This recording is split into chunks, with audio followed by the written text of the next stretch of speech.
Today on the Nivlac 57 YouTube channel, we're going to talk about crankcase ventilation.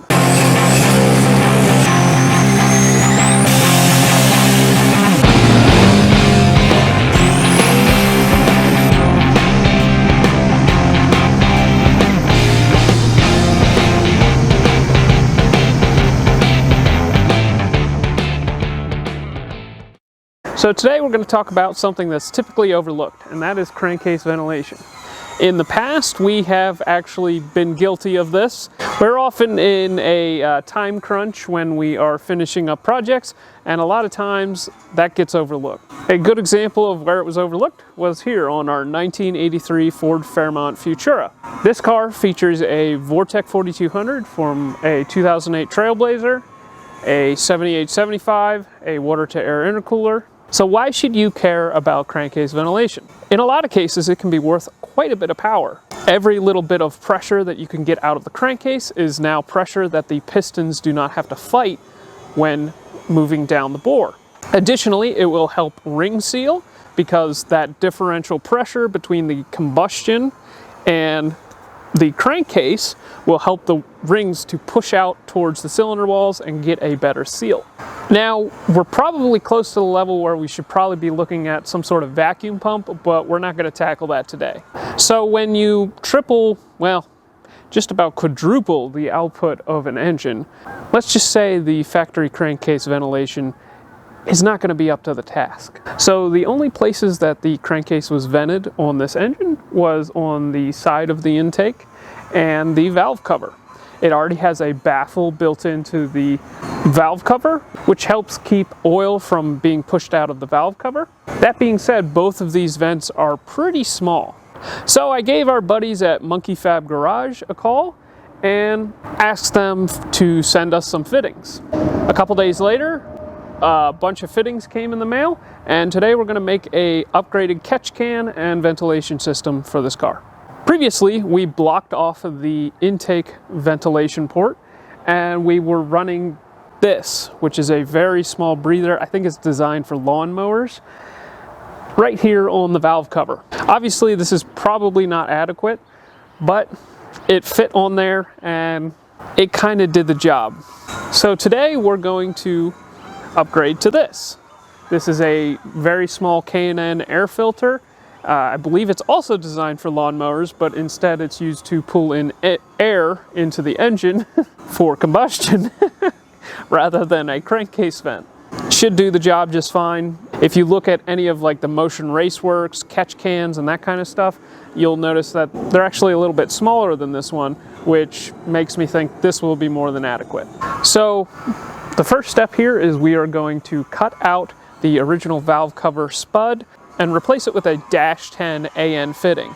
By going to -10, we will roughly triple the size of the hole in the valve cover, and then we are also going to make a catch can that will accept a vent from the intake, but we're going to leave that the same size. So hopefully by tripling the size of the one port and hooking up the other one, it's good enough for quadruple the horsepower. So without further ado, let's get to work.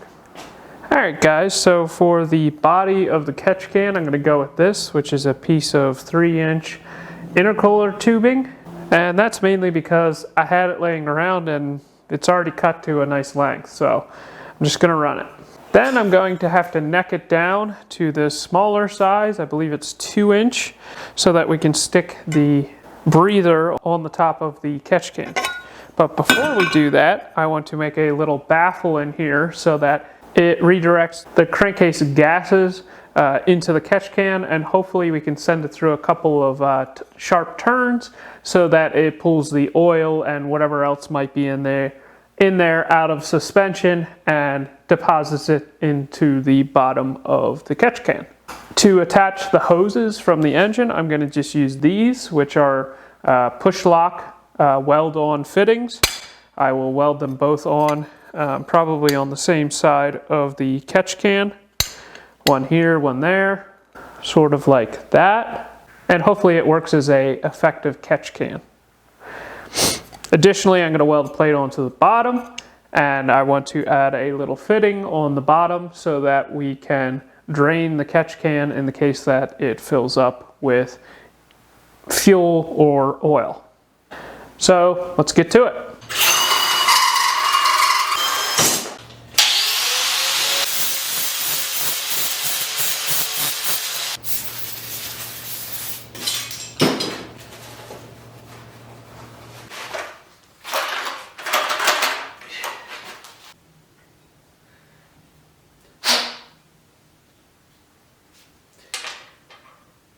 Beautiful.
Alright, ladies and gentlemen, here's what we've come up with. So I haven't welded this fully together yet because I want to show you how it works, and once I weld it together it's going to be kind of hard to see.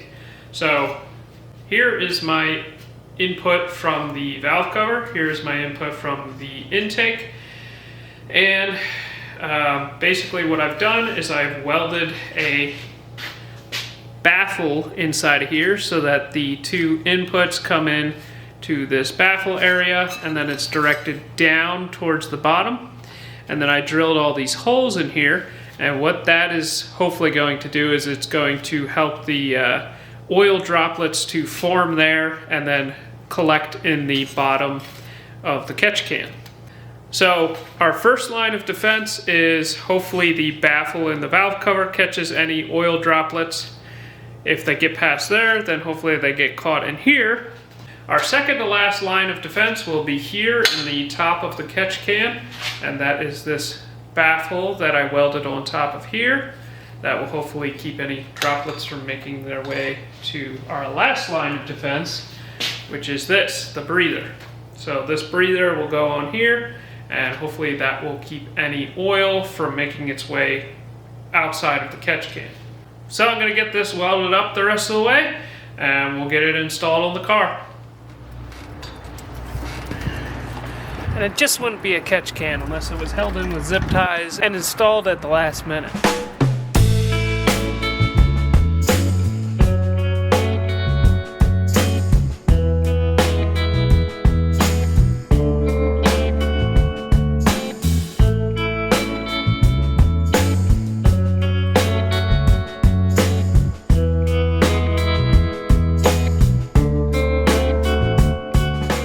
Alright guys, I believe that was a success.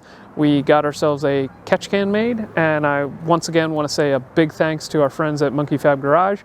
If you guys are into your own fab work and you've never heard of Monkey Fab Garage, frankly, dude, what are you doing? As far as fab materials and items that will get you started on your turbo kit, Monkey Fab is one of the best. Their fittings are very affordable. They are some of the highest quality fittings I've ever seen.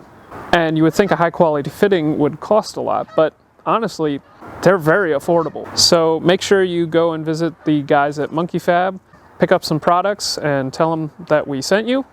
Make sure you like and subscribe, and we'll see you in the next one.